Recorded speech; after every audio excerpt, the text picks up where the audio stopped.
Terima kasih, Dr. Dia. Assalamualaikum warahmatullahi wabarakatuh. Selamat pagi menjelang siang, para senior, guru besar, dan para sejawat peserta webinar pada hari ini. Izinkan saya menyampaikan salah satu topik yang ditugaskan kepada saya, yaitu mengenai vaksin influenza dengan judul The Importance of Flu Vaccination for High Risk Population in the COVID-19 Pandemic Era. Sejauh sekalian, kalau dibaca judul ini, tugas saya adalah menyampaikan bagaimana kedudukan peran dari vaksin influenza terhadap kelompok-kelompok risiko tinggi dan kaitannya dengan COVID-19 pandemi yang sekarang ini sedang berlangsung, walaupun sekarang sudah kita rasakan di Indonesia kasusnya mulai berkurang, namun kita tetap harus waspada. Salah satu diantaranya strategi yang harus dikerjakan adalah mungkin dengan mengerjakan vaksin influenza ini. Sejak sekalian, kalau kita lihat ada suatu laporan mengenai kasus yang banyak ditemukan di seluruh dunia, ternyata tiga besar yang utama, yaitu penyakit jantung atau ischemic heart disease, kemudian yang kedua adalah stroke, dan yang ketiga adalah lower respiratory infeksi. Jadi dengan adanya ketiga masalah ini, bagaimana kedudukan vaksin influenza? Ternyata vaksin influenza juga mempunyai peran di sini, karena kita lihat kasus yang dilaporkan influenza cukup tinggi, angka kematiannya sekitar 290.000 sampai 650.000 setiap tahun di seluruh dunia.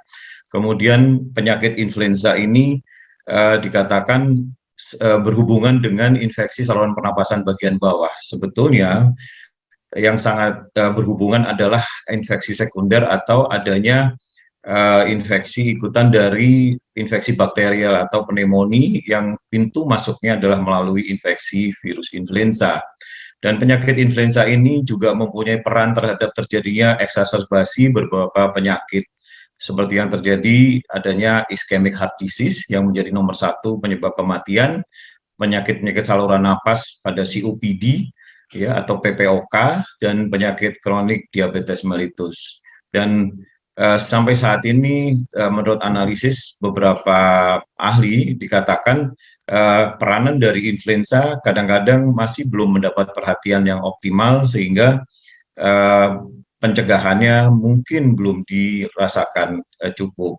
Nah, kenapa menjadi masalah influenza? Ternyata memang sebagian kasus terjadi pada usia lanjut. Ini adalah kelompok khusus yang pertama kita bahas, adalah kelompok usia lanjut. Dan pada kasus influenza ini angka kesakitannya juga cukup tinggi, 3 sampai 5 juta ya yang berat ya. Kemudian angka kematiannya tadi juga dikatakan 290.000 sampai 650.000 disebabkan oleh gangguan saluran pernafasan. Dan mereka yang tercatat angka kematiannya tinggi ini adalah berada di usia lebih dari 65 tahun.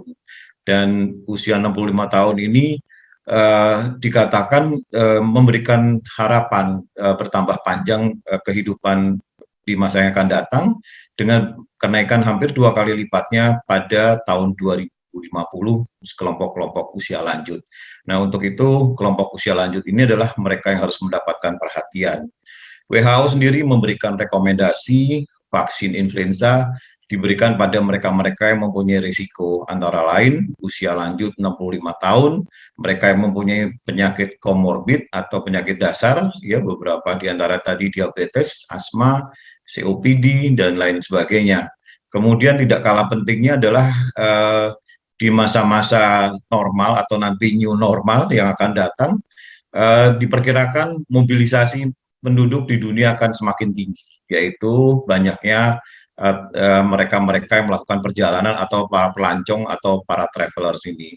Dan mereka ini adalah kelompok yang mempunyai risiko karena sering berkontak langsung, sehingga memberikan kesempatan untuk terjadinya penularan influenza. Kemudian yang terakhir dari WHO juga menyatakan kelompok yang harus diperhatikan mendapatkan vaksin atau pencegahan terhadap influenza adalah kelompok pekerja di bidang kesehatan. Mungkin nanti untuk kelompok yang terakhir ini akan dipresentasikan sebagai topik yang kedua. Nah, saudara sekalian, pada kelompok usia lanjut ini adalah mereka yang harus mendapatkan perhatian karena bila terjadi infeksi influenza, mereka akan mudah sekali timbul komplikasi, yaitu infeksi saluran pernapasan bagian bawah. Ya, kalau sudah ada PPOK, PPOK-nya juga akan sulit sekali disembuhkan. Ya, kadang-kadang memerlukan hari perawatan yang lama dan kadang-kadang berulang. Pengalaman kami sendiri tidak jarang beberapa pasien usia lanjut yang dirawat baru dipulangkan tidak lama, baru 1 bulan bisa kembali lagi. Nah, ini adalah salah satu pencegahannya juga harus diperhatikan. Pintu masuk dari infeksi adalah pencegahan terhadap influenza. Nah, tentu saja kalau pencegahan sudah dikerjakan dengan baik pada kelompok usia 65 tahun ini, angka kematian akan dapat diturunkan.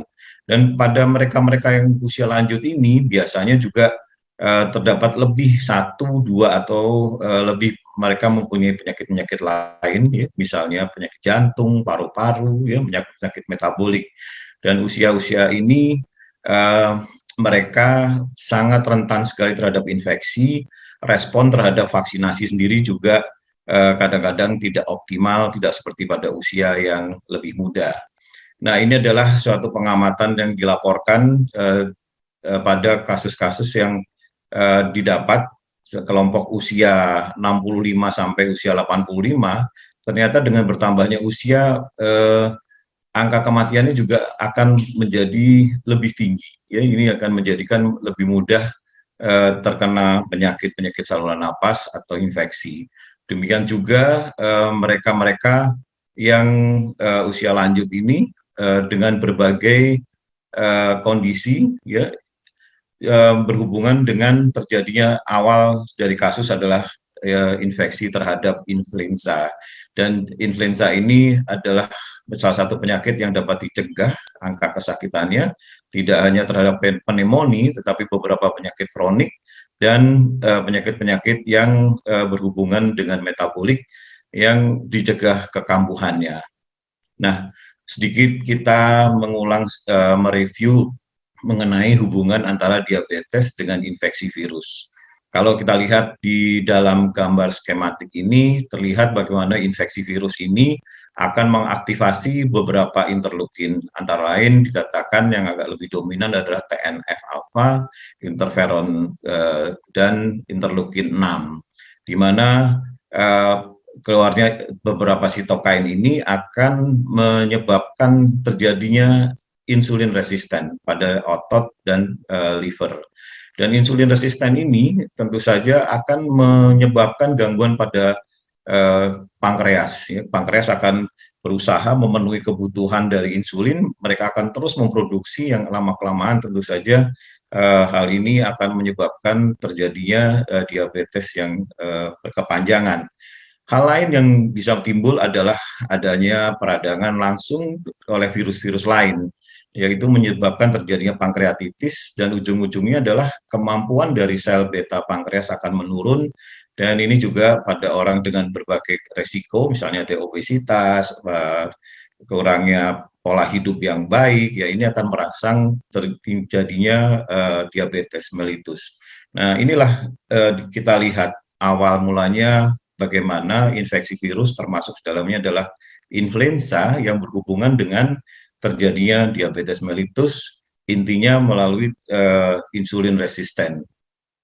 Nah, dampak dari influenza pada beberapa penyakit jantung adalah mereka-mereka ini yang sudah terkonfirmasi adanya infeksi dari influenza ternyata mempunyai risiko 6 sampai 10 kali terjadinya serangan jantung, ya. Kemudian pada mereka-mereka ini yang terinfeksi virus influenza juga yang sudah terkonfirmasi infeksinya mempunyai risiko sampai 8 kali terserang stroke, ya. Ini pun juga dalam pengamatan yang dilaporkan terjadi dalam 1 minggu pertama atau 3 hari pertama mereka yang terkonfirmasi adanya infeksi virus influenza. Nah, apa yang bisa dikerjakan adalah mencegah, ya, yaitu dengan memberikan suatu vaksinasi, ya. di mana kalau kita lihat vaksinasi influenza akan menurunkan sekitar 22% angka perawatan pada pasien-pasien dengan gangguan cerebrovascular disease, ya 30% juga akan diturunkan risikonya terjadi stroke, dan kemudian 10% akan 19% maksudnya akan turun terhadap terjadinya perawatan akut miokardial infark. Jadi kita lihat manfaat dari suatu pemberian vaksin influenza tidak hanya didapat untuk mencegah infeksi saluran pernapasan atas saja, tapi dampak dari penyakit-penyakit komorbid lain akan juga diturunkan dengan angka yang cukup bermakna. Nah, kita juga sedikit mengulang mengenai adanya hubungan antara gangguan pembuluh darah dengan virus influenza. Kita dilihat di sini infeksi virus influenza ada yang dinamakan efek langsung dan tidak langsung. Yang tidak langsung tentu saja adanya infeksi akan merangsang terjadinya inflamasi dan menstimulasi dari respon imun yang bekerja secara sistemik, dan ini akan menimbulkan gangguan dari koagulasi, ya, sehingga timbul aterosklerosis plak, ya, sumbatan pembuluh darah. Kalau di otak ya akan timbul stroke, tapi kalau timbul di jantung tentu saja akan timbul infark miokard akut. Efek langsung dari infeksi virus influenza yang langsung adalah mengenai pada otot-otot jantung. Dikatakan infeksi virus influenza juga dapat menimbulkan resiko terjadinya miokarditis atau mioperikarditis, dan ini pun juga menimbulkan suatu reaksi inflamasi sehingga berisiko untuk menimbulkan suatu kondisi yang disebut sebagai chronic heart failure atau kegagalan jantung secara kronik.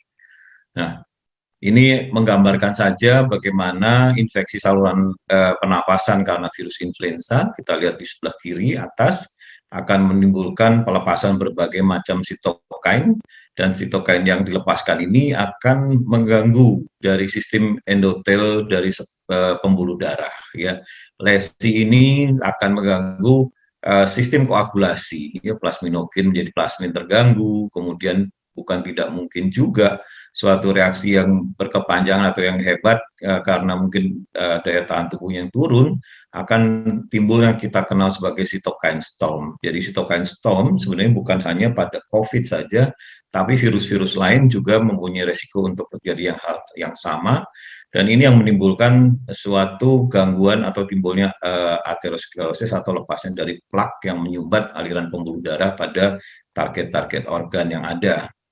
Nah, ini adalah menggambarkan bagaimana vaksinasi dari influenza yang dalam bidang kardiovaskuler melalui beberapa mekanisme, yaitu satu, mencegah terjadinya gangguan kekentalan darah atau homeostasis pembuluh darah. Kemudian imun respon dari vaksin ini juga merangsang stabilisasi, ya, dengan aktivasi dari bradikinin dari reseptor-reseptor, dan vaksinasi dari influenza sendiri akan merangsang stabilisasi sehingga terbentuknya plak akan menjadi berkurang dengan risiko yang akan menurun terhadap terjadinya penyakit-penyakit gangguan vaskuler. Ini adalah suatu analisis mengenai vaksin influenza secara retrospektif terhadap gangguan jantung yang dilakukan pada pengamatan yang cukup besar sampelnya, yaitu 29.763.704 usia dewasa terhadap berbagai macam cardiac event, ya, bisa non-STEMI myocard infarct, ya, STEMI dan unstable, dan kasus-kasus lain yang menimbulkan gangguan jantung. Ternyata dari kelompok yang divaksin dan yang tidak divaksinasi terdapat perbedaan yang cukup bermakna, dan ini menimbulkan suatu keputusan bahwa memang sebaiknya pemberian vaksin influenza terhadap kelompok-kelompok berisiko tinggi ini dipertimbangkan untuk diberikan. Nah, bagaimana dengan kelompok yang lain, yaitu orang-orang yang melakukan perjalanan? Ternyata influenza walaupun sering dianggap sebagai penyakit yang ringan, yang bersifat self-limiting disease, namun kadang-kadang pada mereka-mereka yang melakukan perjalanan menjadi masalah karena mungkin perjalanannya menjadi terganggu, misalnya pada jemaah haji, ya mereka tidak bisa beribadah dengan cukup baik, sehingga vaksinasi dikatakan membuat perjalanan ini menjadi cukup aman terjadinya, mencegah terjadinya komplikasi, ya pneumonia, dirawat di rumah sakit, bahkan kematian bisa dicegah pada mereka-mereka yang melakukan perjalanan. Nah, hingga saat ini vaksin yang beredar berisi 4 strain, yaitu quadrivalent, dan ini sudah didukung dari beberapa keputusan baik dari WHO melalui SAGI, yaitu Strategic Advisory Group on Immunization, ya. Jadi mereka ada kelompok-kelompok, kalau di Indonesia ada ITAGI, mereka memberikan saran-saran, demikian juga CDC dan IMC. Dan vaksin dari influenza ini mengandung strain 2A dan 2B, ya. Dan masing-masing ini ternyata telah berkembang sejak tahun 2009 dan pada tahun 2014 sudah dikeluarkan rekomendasi untuk digunakan. Dan vaksin influenza ini diberikan setahun sekali karena adanya perubahan dari strain yang tidak dapat diharapkan dari adanya cross immunity dari suntikan sebelumnya. Jadi harus diberikan suntikan secara berulang setiap tahun, ya, yang akan memberikan perlindungan. Satgas Imunisasi juga sudah membuat suatu rekomendasi, ya walaupun rekomendasi ini nanti akan ada yang baru yang akan keluar, namun kalau kita lihat di bagian paling atas, vaksin influenza diberikan pada semua lini usia dewasa sampai usia lanjut untuk diberikan secara bertahap, terutama pada kelompok-kelompok yang berisiko, ya. Sekali lagi, vaksinasi dewasa adalah diberikan atas dasar indikasi, apakah dia tadi kelompok yang mempunyai risiko penyakit-penyakit kronik, mereka yang usia lanjut dan melakukan perjalanan maupun pekerja kesehatan. Nah, yang terakhir adalah mengenai manfaat vaksin influenza di masa pandemi COVID-19. Nah, ini adalah suatu pertimbangan yang diberikan bahwa WHO merekomendasikan vaksin ini pada mereka yang harus diprioritaskan, tenaga kesehatan dan usia lanjut. Dan yang lain adalah usia mereka-mereka yang pada kehamilan, mereka yang ada penyakit kronik, dan anak-anak usia 6 sampai 59 bulan.